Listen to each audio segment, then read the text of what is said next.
Kings और super Kings की battle हुई मुल्लापुर में और देखिए इतिहास गवाह है कि इन दोनों के बीच में बड़े कमाल के मैचेस हुए हैं। इसमें एक सुपर ओवर भी देखने को मिला है, इसमें लास्ट ओवर फिनिश भी देखने को मिली है, इसमें धोनी ने अपने हेलमेट को पंच भी मारा है एंड ऑल ऑफ दैट। लेकिन इतिहास की यही बात है ना कि वो थोड़ा सा पुराना हो जाता है।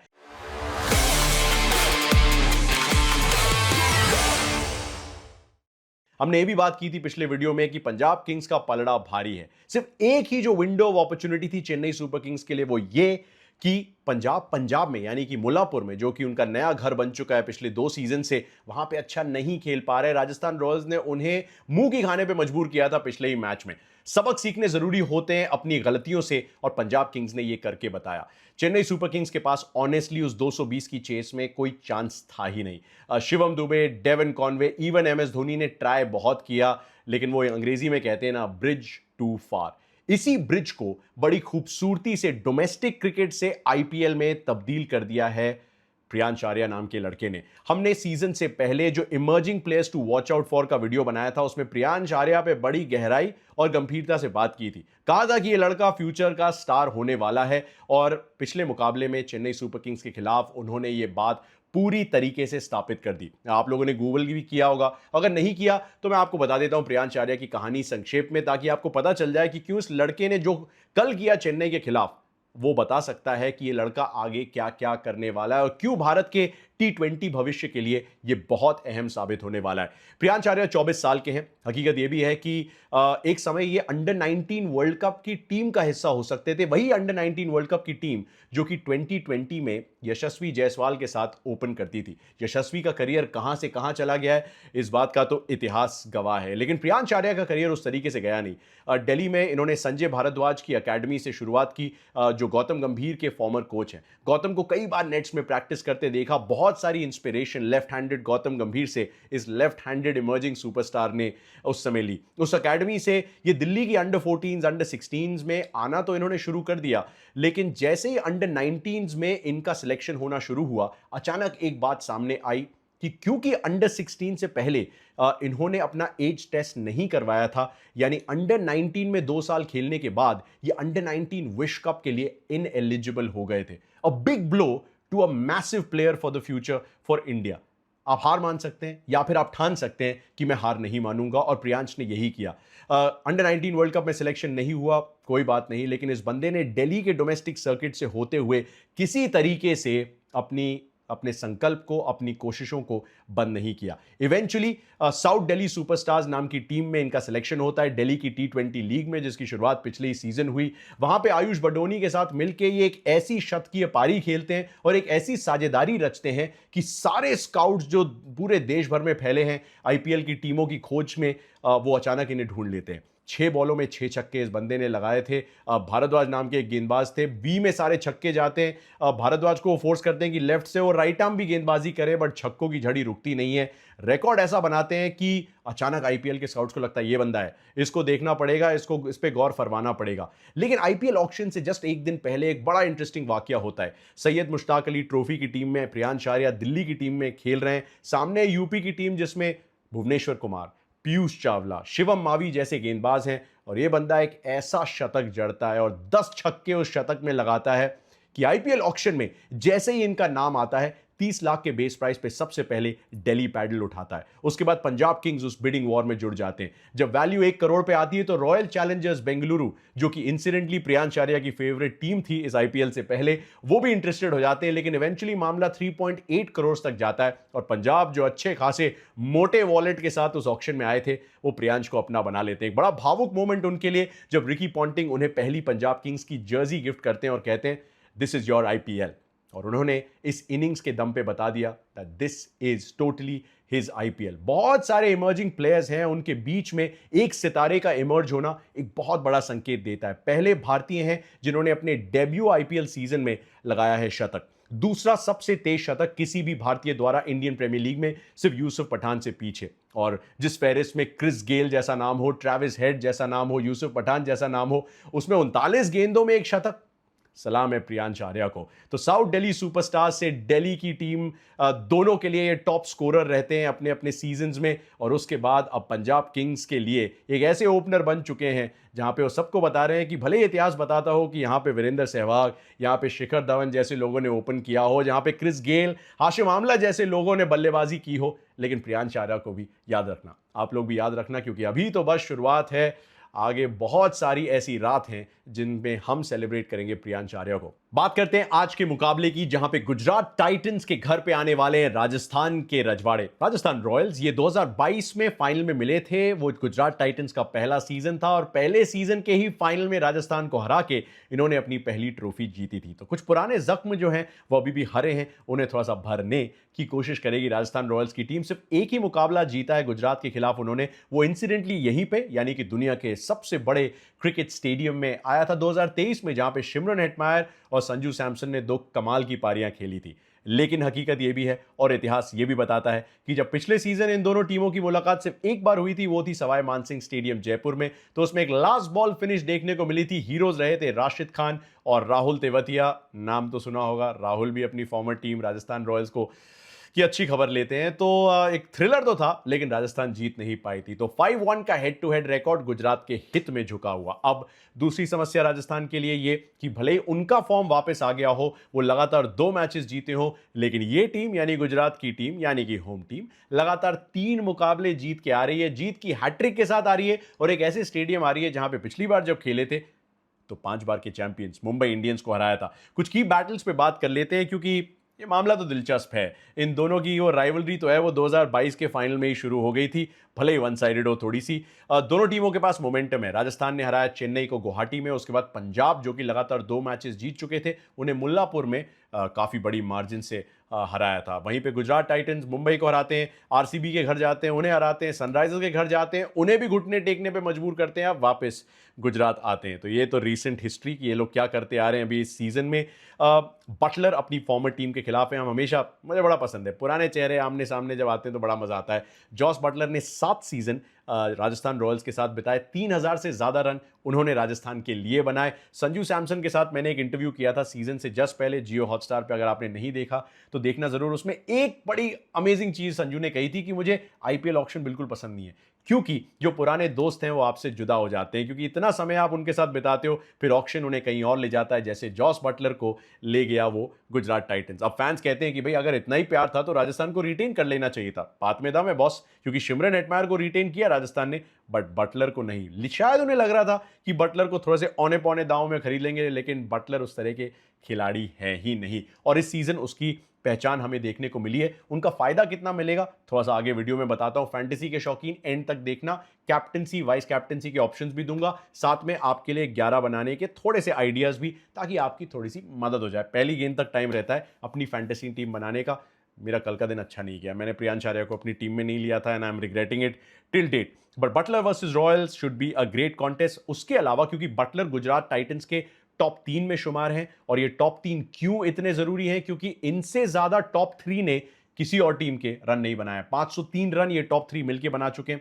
शुभमन गिल, साई सुदर्शन और जॉस बटलर, इन तीनों के सामने होंगे जोफ्रा आर्चर। जोफ्रा आर्चर को ऑल्दो जॉस बटलर अच्छी तरीके से खेलते हैं, क्योंकि एक ही कंट्री से आते हैं, काफी नेट्स में एक दूसरे को खेला भी है, पसीना भी बहाया है। लेकिन जॉस बटलर ने 47 गेंदों में जोफ्रा आर्चर की 89 रन बनाए हैं। आउट भी 2 बार हुए हैं, बट स्ट्राइक रेट भी अच्छा, एवरेज भी अच्छा, मतलब स्ट्राइक रेट तो 189 का है जॉस का।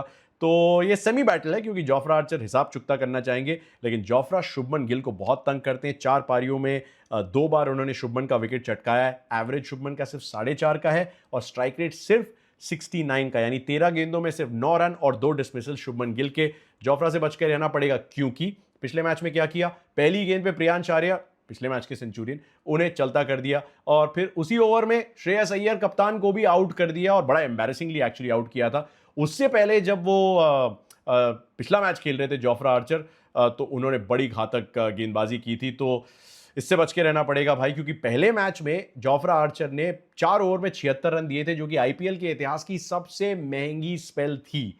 पिछले 2 मैचेस में कहानी इतनी बदल गई है कि जहां पे ये 15-16 के इकोनॉमी से रन लुटा रहे थे, अब इनका इकोनॉमी 5.4 का है। Jofra Archer is a force to reckon with. मतलब वो गेंदबाजी नहीं करते, वो थंडर बोल्ट्स डालते हैं, वो मिसाइल्स लॉन्च करते हैं अपने उस आर्म से। इतना ईजी एक्शन है, उससे कैसे बंदा 150 की गति छूता है, I have no idea, but क्योंकि वो छूता है इसीलिए थोड़ा सा दूर रहना पड़ता है उनसे। जीटी के टॉप ऑर्डर को बचना पड़ेगा जोफ्रा आर्चर से। साई सुदर्शन एक बेहतरीन कहानी रहे हैं सीजन की। पिछले मैच में उनका एक्चुअली आईपीएल के इतिहास का पहला सिंगल डिजिट स्कोर था, वरना ड्रीम फॉर्म में है और मुझे तो लग रहा है कि वो टेस्ट के दरवाजे पे भी खटखटा रहे हैं। इंग्लैंड की सीरीज जून 28 से शुरू होने वाली है and I will be very interested to see कि इन केस रोहित शर्मा नहीं खेलते हैं वो सीरीज, क्या आप साई सुदर्शन को एक कॉल अप दे सकते हैं? अगर खेल भी रहे हैं तो क्या उन्हें एक बैकअप ओपनर की तरह ले जा सकते हैं? कमेंट सेक्शन में बताइएगा साई सुदर्शन कैसे लगे। अच्छा, बाय द वे, गुजरात के टॉप 3 की तो बात की, राजस्थान के ओपनर्स ने फाइनली एक पार्टनरशिप जड़ दी है। पिछले मैच में संजू सैमसन और यशस्वी जायसवाल ने 89 रन की पार्टनरशिप भी की। संजू का अर्धशतक नहीं आया, बट यशस्वी जायसवाल ने आईपीएल की पहली 50 लगाई। इवेंचुअली जो है वो आउट हो गए, बट सामने होंगे उनके मोहम्मद सिराज। आरसीबी के खिलाफ, अपने पुरानी होम टीम के खिलाफ player of the match. Sunrisers यानी कि अपनी एक्चुअल होम टीम के खिलाफ, क्योंकि हैदराबाद से ही आते हैं, best ever IPL spell, player of the match. बंदा ड्रीम फॉर्म में है और वो होंगे राजस्थान के ओपनर्स के सामने। तो गुजरात के top 3 versus Jofra Archer, Rajasthan के top 2 versus Mohammed Siraj. Can't wait for the action to unfold. Middle order में भी अच्छी बैटल है। राजस्थान के मिडिल ऑर्डर में कौन आता है? शिमरन हेटमायर और रियान पराग। सामने होंगे राशिद खान। अभी तक राशिद खान का सिर्फ एक विकेट इस पूरे सीजन में। बंदे ने एक्चुअली पिछले सीजन से अब तक सिर्फ 11 विकेट लिए हैं। खतरे की घंटियां, because Rashid Khan is not the Rashid Khan that we know. 600 से ज्यादा T20 विकेट है राशिद खान के, तो उन पे सवाल उठाना जो है थोड़ा सा शर्मनाक लगता है। बट भाई आंकड़े तो यही बता रहे हैं कि राशिद खान उस पीक फॉर्म में नहीं ऑपरेट कर रहे हैं जहां पे वो अमूमन करते हैं। पिछली बार जब ये दोनों टीमें आमने सामने आई थी, बेहतरीन स्पेल भी डाली थी और वो लास्ट ओवर में हीरो भी रहे थे वो गुजरात के लिए। तो क्या पुरानी यादें जो है ताज़ा हो जाएंगी जब राशिद खान राजस्थान के सामने आएंगे। रियान पराग को 5 पारियों में 2 बार आउट किया राशिद ने। शिमरन हेटमायर को 14 पारियों में 6 बार आउट किया है राशिद खान ने। Great battle in the middle overs, क्योंकि वहीं पे राशिद खान हमारे ऑपरेट करते हैं। तो जहां पे टॉप 3 गुजरात के सारे रन बना रहे हैं, उसके बाद आ जाते हैं शर्फिन रथफर्ड साहब, जिन्होंने 129 रन अभी तक इस सीजन में बनाया। But the interesting thing is कि अगर गुजरात चेस करिए, है फैंटेसी में कंसिडर करना, क्योंकि 129 में से 111 रन शर्फिन रथफर्ड के चेस करते हुए आए हैं। Very good option to have. और मैं आऊंगा गुजरात के कॉम्बिनेशन पे, क्योंकि क्या वो अपने फोर्थ फॉरेनर का ठीक से उपयोग कर रहे हैं? कगिसो रबाडा पिछले कुछ मैचेस से पर्सनल रीजंस की वजह से उपलब्ध नहीं रहे हैं, वो साउथ अफ्रीका वापस गए थे। तो क्या ग्लेन फिलिप्स या फिर जेराल्ड कोएत्जिया को कंसीडर कर सकते हैं as a fourth foreigner Gujarat Titans? मुझे आप भी बताइएगा, बिकॉज ऑप्शंस तो हैं उनके पास, खासतौर से इसलिए क्योंकि इंडियन बैटर्स उनके रन बना रहे हैं। जॉस बटलर अच्छे फॉर्म में हैं और गुजरात टाइटंस के लिए शर्फिन रथफर्ड ने भी तो रन बनाए ही हैं। तो देखना इंटरेस्टिंग होगा। उसके अलावा सिराज का फॉर्म अच्छा है, तो वो एक अच्छा संकेत गुजरात के लिए। ईशांत शर्मा थोड़े से महंगे साबित हुए, तो मैं उन्हें अपनी फैंटेसी टीम से दूर रखूंगा। उसके अलावा प्रसिद्ध कृष्णा बेहतरीन फॉर्म में, Siraj obviously in good form, helps them a lot. और बल्कि एक्चुअली देखा जाए तो पहले 6 ओवर में जो बेस्ट इकोनॉमी की हम बात करें तो आरसीबी के बाद सबसे अच्छा इकोनॉमी गुजरात टाइटंस का ही है। तो सिराज को पूरा क्रेडिट उस बात के लिए। स्पिनर्स थोड़ी सी दिलचस्प कहानी है गुजरात की, बिकॉज मैंने कहा था राशिद ने 1 विकेट लिया है, लेकिन कुल मिला के 9 विकेट स्पिनर्स ने लिए हैं। उसमें से 8 विकेट साई किशोर के हैं, जो कि थर्ड मोस्ट इकोनॉमिकल स्पिनर है इस season after Varun Chakravarthy and Kuldeep Yadav. मतलब Kuldeep Yadav number 1, second Varun Chakravarthy and third पे हमारे साई किशोर साहब बेहतरीन गेंदबाजी कर रहे हैं। मैं तो वाइस कैप्टनसी के बारे में भी सोच रहा हूँ साई किशोर को लेके। जब ड्रीम फॉर्म हो किसी का तो वेस्ट नहीं करना चाहिए बंदे को। फील्डिंग एफर्ट थोड़ा बेहतर करना पड़ेगा गुजरात को, क्योंकि कैचेस ड्रॉप कर रहे हैं। मेरे फैंटेसी में कुछ पॉइंट्स गंवाए उन्होंने। पंजाब और चेन्नई के मैच में भी बड़ी साधारण फील्डिंग देखने को मिली थी। पंजाब ने बड़े रूटीन कैचेस मिस किए थे। गुजरात भी गिल्टी पाए गए कुछ मैचेस में। तो थोड़े से बेहतर फील्डिंग करेंगे तो हमारे पॉइंट्स आने की चांसेस बॉलर से भी, फील्डर से भी थोड़ी सी बेहतर हो जाती है। ओपनर्स ने फाइनली पार्टनरशिप जड़ दी राजस्थान के लिए, तो उनके लिए अच्छी कहानी, क्योंकि पहले 3 मैचेस में कुल मिला के 57 रन बनाए थे ओपनर्स ने। अब पिछले मैच में 89 की पार्टनरशिप आ गई है, सो वेल डन।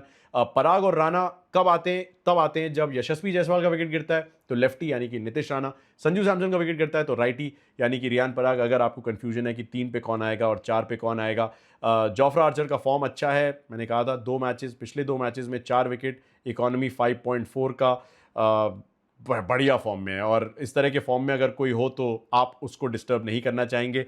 इसी तरह के फॉर्म में मोहम्मद सिराज भी हैं, वो मेरी फैंटेसी टीम में होंगे। अभिषेक शर्मा, ट्रैविस हेड, रोहित शर्मा, कुछ बेहतरीन विकेट्स उस खाते में उनके जुड़ चुके हैं। और ऑलरेडी वो पावर प्ले में उतने विकेट ले चुके हैं जो आई थिंक पिछले 2 सीजन में वो नहीं ले पाए। So that's a great sign for Siraj and for Gujarat Titans. वहीं पे संदीप शर्मा का भी एक बहुत अच्छा फैंटेसी ऑप्शन है।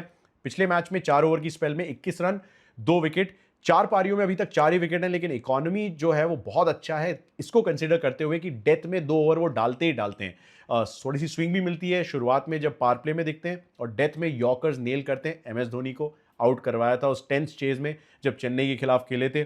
Sandeep Sharma as a valuable commodity, Rajasthan Royals के लिए एक बड़े मोस्ट वैल्यूबल प्लेयर्स की लिस्ट में मैं तो उन्हें रखता हूं। और एक्चुअली पहले 6 ओवर अगर आईपीएल के इतिहास में देखे जाएं, सबसे ज़्यादा wicket Bhuvi 74, Trent Boult 64, Deepak Chahar, Sandeep Sharma दोनों के 61 wicket, almost like a fix deposit. इनको आप मत छोड़ना।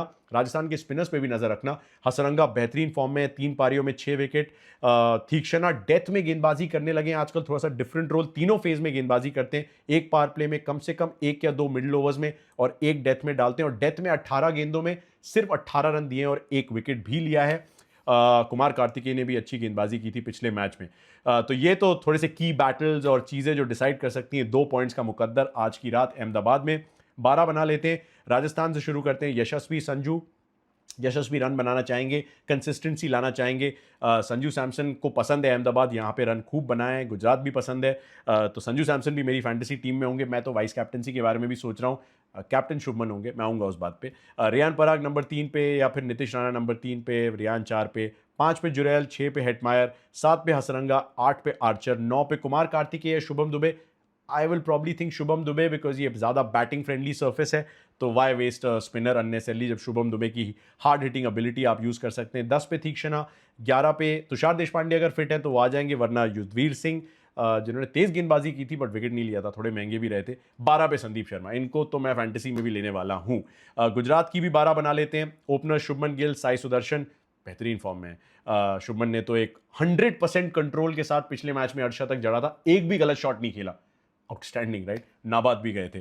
तो मेरे फैंटेसी के कैप्टन ये। अहमदाबाद उनको इतना पसंद है कि यहाँ पे 1000 से ज़्यादा रन उन्होंने बनाए। मैं हमेशा कहता हूँ वीडियो में कि एक वो ऐसी 22 यार्ड की पट्टी है जिसे वो दुनिया में हर कोने में ले जाना चाहेंगे, नहीं सकते बट ले जाना चाहेंगे, और इसीलिए मेरे फैंटेसी के कैप्टन डेफिनेटली शुभमन गिल हैं। अब तो फॉर्म भी आ गया, मतलब 50 भी आ गया, जिसका बड़े समय से इंतजार था। 3 पे Jos Buttler, again fantasy team में होंगे मेरे, विकेट कीपिंग बैटिंग के ऑप्शन में दिख जाएंगे। शर्विन रथवर्ड को मैं कंसिडर करूंगा, खासतौर से अगर गुजरात चेस कर रही है। 5 पे शाहरुख, 6 पे राहुल तेवतिया। राहुल तेवतिया अलसी कॉम्बिनेशन कैसा बनता है, क्योंकि राजस्थान उनकी फॉर्मर टीम भी, उन्हें खेलना उनके खिलाफ भी बहुत पसंद है। 7 पे अरशद खान या वॉशिंगटन सुंदर का ऑप्शन में लिख रहा हूं। वॉशिंगटन सुंदर ने पिछले मैच में 49 रन की एक बड़ी बहुमूल्य पारी खेली थी, मैं तो उनके साथ जाना चाहूंगा। इवन दो शायद अरशद खान की लेफ्ट आर्म पेस की थोड़ी जरूरत पड़ सकती है, बट पेसर्स अच्छा ही कर रहे हैं ना गुजरात के, और अगर कोइत्जिया को मौका दे देते हैं तो क्यों अरशद खान को यूज़ करना, वॉशी को यूज़ कर लो, बैटिंग भी कर रहे हैं आपके लिए बढ़िया, थोड़े मिडिल ऑर्डर को स्टेबिलिटी भी मिल जाएगी। 8 पे राशिद, 9 पे साई किशोर, 10 पे शमी, 11 पे प्रसिद्ध, और 12 पे अगर ईशांत शर्मा नहीं तो मैं एक फॉरेनर को देखना चाहूँगा कि कौन हो सकता है वो उनका चौथा फॉरेनर। तो ये हमारा गुजरात और राजस्थान का प्रीव्यू। सबसे ज़्यादा रन किसके बताइएगा, सबसे ज़्यादा विकेट किसके बताइएगा, और गुजरात और राजस्थान यानी 2022 के फाइनलिस्ट के बीच में कौन जीत रहा है आज अहमदाबाद में, बताना ज़रूर।